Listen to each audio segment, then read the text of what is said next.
Diversity, equity, and inclusion are core values here at the University of Alabama at Birmingham. We are committed to providing an environment in which every student and employee is free to thrive on an academic, professional, and personal level within a community that's based on respect and civility. Diversity, equity, and inclusion have been touchstones for UAB. As far back as our beginning, as faculty and staff, it's important for us all to understand and respect how the UAB culture began and why it remains strong today. It was back in 1888 when a group of Birmingham women opened the city's first charity hospital, providing treatment for people in need, regardless of race or economic condition.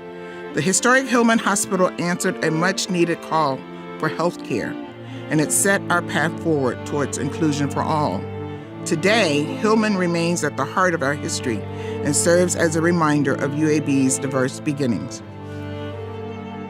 During national and local struggles for equality in the 1960s, UAB again stood out as a leader by integrating the campus and becoming the first Alabama medical center to make healthcare equally available to all. Today, UAB is a multicultural, multi-ethnic, and multi-generational campus community where all are welcome, regardless of race, religious affiliation, gender identity, gender orientation, or ethnicity. Our faculty and staff, recognizing diverse beliefs and values as vital to our culture, have shared commitments to empower students to form faith-based, international, and gay, lesbian, transgender organizations, along with social outreach services. The goal of this awareness module is to familiarize you with basic concepts of diversity, equity, and inclusion, and to provide information that will help you be part of a welcoming and inclusive environment. Other information about institutional equity, such as UAB's Equal Employment Opportunity and Non-Discrimination Policies, Title IX, and the Americans with Disabilities Act, are provided in additional learning units in the Learning Management System and are also linked on the website. There you will find vital information about both expectations and whom to contact for various questions. And of course, everyone in the Office of Diversity, Equity, and Inclusion are always available to answer your questions. The contact information is available on your screen. So what do we mean by diversity? What does inclusion look like in action? And how do we define equity? One of the important steps that we took in U.S. society to advance diversity, equity, and inclusion was based on our desire to promote equity. Equity is defined as the state, quality, or ideal of being just, impartial, and fair. Equity is not the same as equality, which is trying to promote fairness by making sure everyone gets the same things. Equality only works if everyone starts from the same place. Equity strives to identify barriers so as to provide access and opportunity for everyone. Equity involves understanding what people need.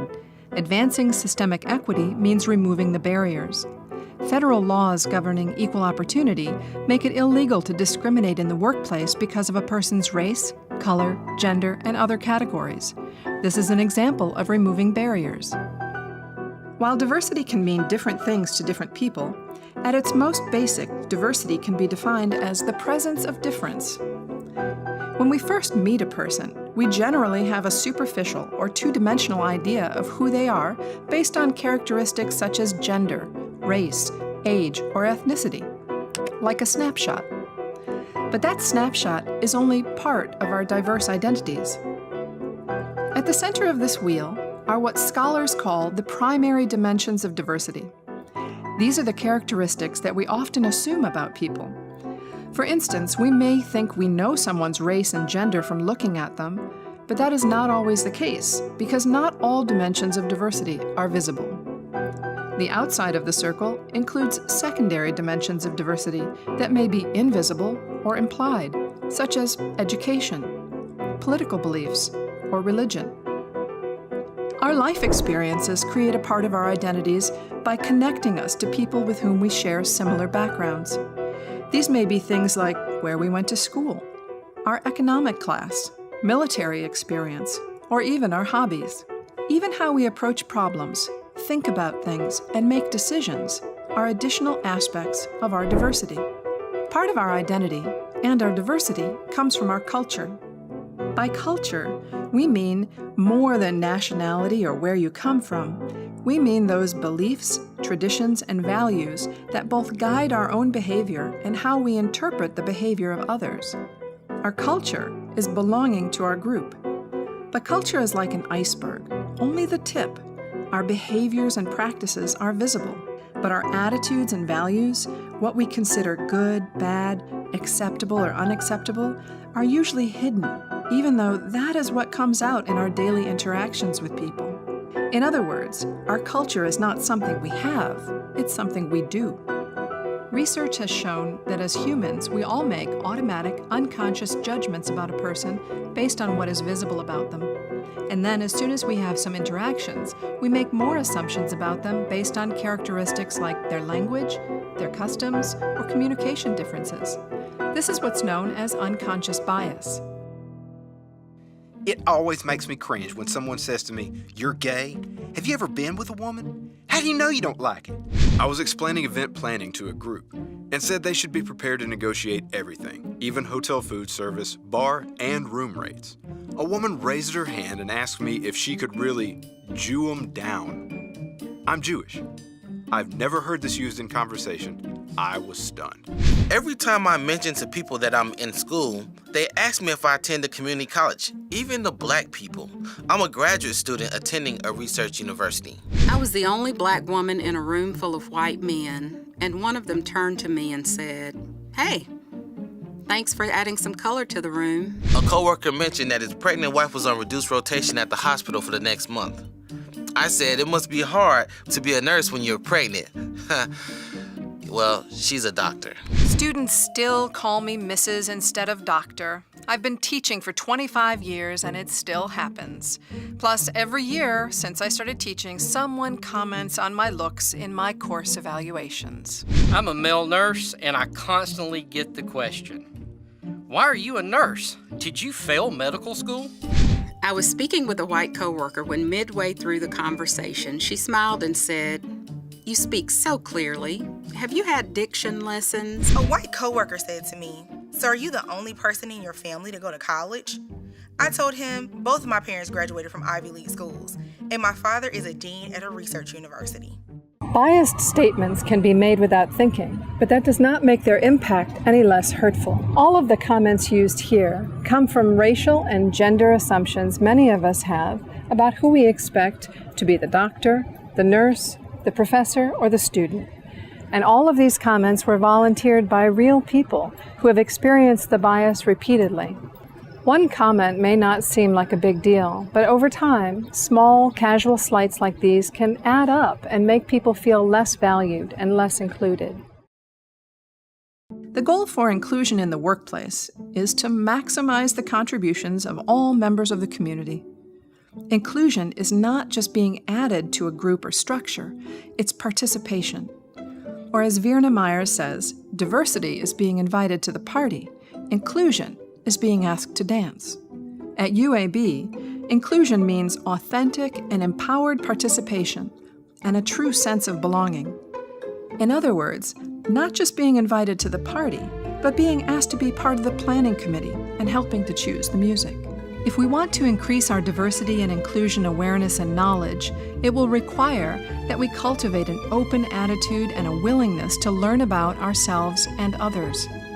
Sometimes, people can be inhibited from being more inclusive by the fear that they will say or do the wrong thing. One solution is to practice what is called cultural humility. Pioneered in the medical professions to improve patient outcomes, cultural humility is the idea that if we accept that we can't know everything about someone else's lived experience, we can then better approach our interactions with an attitude of openness and respect. Cultural humility includes a commitment to self-awareness, self-evaluation, and lifelong learning. Issues that impact diversity, equity, and inclusion are complex and continually evolving, so it's important to understand that it's not a single skill we master. It's a commitment to mutual learning and mutual respect. Cultural awareness is a cycle of noticing and challenging your own assumptions, understanding and questioning your personal and cultural behaviors, engaging and building trust with people different from you, and then initiating actions based on your learning. The first step is always understanding and being aware of your own culture and biases. The second step is understanding and being aware of how you affect others. The third step involves making efforts to learn about other cultures, and then finally taking action to monitor and adjust your personal and cultural biases. Now you are ready to discover and increase your awareness in new areas by again examining your assumptions. In the context of increasing our cultural awareness, a conversation or interaction that makes us uncomfortable or unsure is an opportunity to question our assumptions. Human beings are biologically wired to process information in a blink of the eye as part of our fight or flight survival instinct. It's how our minds work. Assumptions aid our thought process and rapid decision-making. If I say peanut butter, you think jelly. If I say bacon, you think eggs. These are associations that become ingrained as part of our culture, and our assumptions about people work the same way. But our assumptions are shorthand leaps of logic that are based on past experiences that don't usually include new information. Our assumptions turn into biases and then become habits. Biases affect our attitudes, our perception, and how we take in and filter information. Studies have shown that one way bias works is to give us the illusion that we can predict behavior of people different from us. The more we believe a bias is true, the more we think it's desirable. The more we think a bias is desirable, the more we distort information to fit the bias we already have. This can be a positive affinity bias, like assuming someone has good judgment because they support the same football team that we do, or a negative bias or micro-inequity, like assuming how smart someone is based on their accent or clothing. Red, you're making me wish I was those jeans. Well, I wish I was your yellow hat. Or using someone's age to predict how comfortable they'll be using technology. Explain a bit about this Facebook something, okay. and you're having to be a friend. Language, especially the language of identity, is constantly evolving and changing in response to our efforts to more clearly communicate our ideas. There are some terms used in higher education that may not be common outside of this setting. For instance, where we once might have referred to minorities, we now recognize that the term underrepresented populations is more precise and describes a multiplicity of people. First-generation college students, those whose parents did not attend college, were once called low-income students because of a common assumption about education and social class. Another example is the fact that we no longer say lady scientists, and instead we use the proper titles doctor or professor for women in science and engineering. Words matter. Our words let people know if their experiences and perspectives will be included or excluded from our understanding of the world. Too often we judge other groups by their worst examples, while judging ourselves by our best intentions. We all have good intentions, and generally don't mean to deliberately hurt or offend coworkers, colleagues, or friends with our comments. Our intentions are part of our identity, who we are as good people doing the best we can. But it's the impact of our actions that people see, not our intentions. Unfortunately, we can never know someone else's intentions. When a person is offended by something we say or do, the relationship and level of trust that we have or don't have can minimize or amplify the impact of our words. I think you're overreacting. We focus on similarities here. We're all just engineers. When I look at you, I don't see color. There is only one race, the human race. I was taught he and she are the proper pronouns and that they is plural. I'm just not comfortable using they. Here are some examples of kinds of careless comments that are not intended to offend. For example, when someone says, "I think you're overreacting," about a racial or gendered comment, they don't intend to send a message that dismisses the experience, but that can be the impact of their comment. "I think you're overreacting" can imply that the person's experience isn't valid, that they don't have a right to their feelings and that we know more about what happened to them than they do. When someone says, "I don't see color," or "I don't think of you as a woman, I think of you as an engineer," they're trying to demonstrate their belief that they treat everyone the same.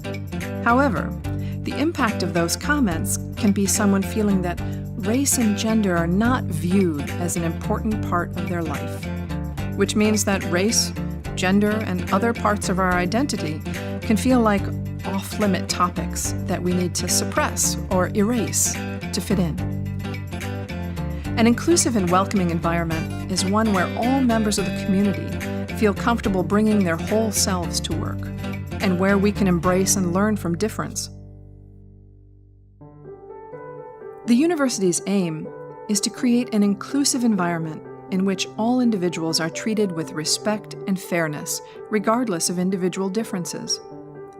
The greatest opportunity and the biggest challenge to the ongoing work of diversity and inclusion is engaging the commitment of individuals like yourselves. This commitment means noticing and challenging your assumptions, understanding your cultural behaviors, engaging and building trust with people different from you, and then taking action based on what you learned. As we strive to treat others with the respect, civility, and professionalism that we expect to receive from them, situations may arise where we need to evaluate our words and actions and correct our mistakes. Diversity, equity, and inclusion is everyone's responsibility at UAB. No matter what your position is or where you sit on the organizational chart, you have the ability to change your own behavior and exert influence in your personal sphere.